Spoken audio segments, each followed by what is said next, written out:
স্বজনদের শেয়ার উপহার দিয়ে কোম্পানির পরিচালকরা পুঁজিবাজার থেকে বের করে নিচ্ছেন শত শত কোটি টাকা। এতে পুঁজিবাজারে তৈরি হচ্ছে মন্দা, তার সঙ্গে সরকারও হারাচ্ছে রাজস্ব। সানি আহমেদের প্রতিবেদন। পুঁজিবাজারে তালিকাভুক্ত কোম্পানির স্পন্সর পরিচালকদের শেয়ার বিক্রিতে আগে দিতে হয় ঘোষণা। এতে দরে পড়ে নেতিবাচক প্রভাব, সরকারকেও দিতে হয় বাড়তি কর। ঝামেলা এড়িয়ে যদি আইনি ফাঁকফোকরে কাজ হয় তবে মন্দ কি? পরিবারের সদস্য বা নিকট আত্মীয়দের শেয়ার উপহার দিয়ে সে শেয়ার হাত বদল করে বাজার থেকে কোটি কোটি টাকা তুলে আনছেন অনেক পরিচালক। ইতিহাসে একমাত্র ওয়ালটনই বাজারে ছেড়েছে সবচেয়ে কম শেয়ার। তালিকাভুক্তির সময় পরিচালনা পর্ষদের কাছে ছিল 98.51%, পাবলিকের হাতে মাত্র 0.70%, বাকিটা ছিল প্রাতিষ্ঠানিক বিনিয়োগকারীদের কাছে। নামমাত্র শেয়ার ফ্রি ফ্লোট থাকায় দর হয়ে পড়ে আকাশচুম্বী। শেয়ার দর 1000 টাকার উপরে হতেই শুরু হয় ওয়ালটনের খেলা। 0.70% থেকে পাবলিকের হাতে এখন 34.29% শেয়ার, আর পরিচালকদের শেয়ার কমে দাঁড়িয়েছে 65.07%। মাঝখানে শেয়ার দর নেমেছে 400-র ঘরে।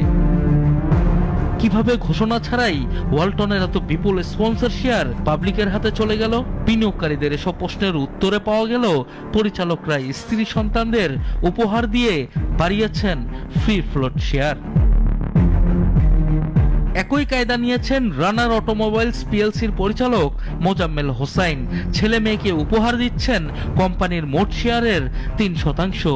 শীঘ্রই যেগুলো যুক্ত হবে পাবলিক শেয়ারের কাতারে। এর আগেও ভালো মন্দ অনেক কোম্পানি হেঁটেছে একই কৌশলে। বাজার থেকে বের করে নিয়ে গেছেন শত শত কোটি টাকা। মন্দায় ঢুকেছে শেয়ার বাজার, আর সরকারও হারিয়েছে রাজস্ব। স্পন্সররা তাদের শেয়ারগুলো গিফটের মাধ্যমে তাদের ক্লোজ রিলেটিভসদেরকে প্রথমে ট্রান্সফার করে দিচ্ছেন, তারপরে সেই অ্যাকাউন্ট থেকে ওটা সহজে বিক্রি করতে পারছেন, কারণ সেই অ্যাকাউন্টটা আর স্পন্সরের ডেফিনিশনে পড়ে না এবং প্রাইস সেনসিটিভ ইনফরমেশনের কোনো রিকোয়ারমেন্ট সেই সব অ্যাকাউন্টে থাকে না। এর ফলে পাবলিক কিন্তু আর জানতে পারছে না যে আসলে স্পন্সর বাই করছে না সেল করছে, কি অবস্থা হয় শেয়ার গুলো। সরকার ট্যাক্সের একটা অব্যাহতি দিয়েছে স্পন্সর শেয়ারের কাছ থেকে যখন গিফটের মাধ্যমে শেয়ারটা ট্রান্সফার করা হচ্ছে, সেক্ষেত্রে এই অব্যাহতিটা নিয়ে অনেকে ট্যাক্সটাও তারা কম দিতে পারছে এবং প্রাইস সেনসিটিভ ইনফরমেশন তাদেরকে দিতে হচ্ছে না। এই সমস্যা থেকে উত্তরণে কাজ করছে টাস্ক ফোর্স, জানালেন ফোকাস গ্রুপের এই সদস্য।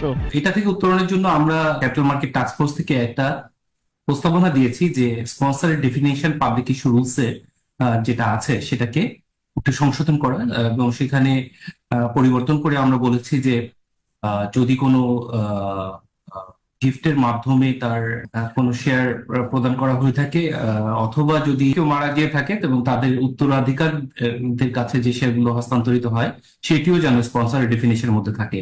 অনেক কোম্পানি শেয়ার ধারণ করে একই কায়দায় অনেক প্রাতিষ্ঠানিক বিনিয়োগকারীও আইনের এমন সুযোগ নিচ্ছে। তবে সম্প্রতি বাংলাদেশ ব্যাংক আলটিমেট বেনিফিশিয়ারির তালিকা প্রকাশের নির্দেশনা দিয়েছে।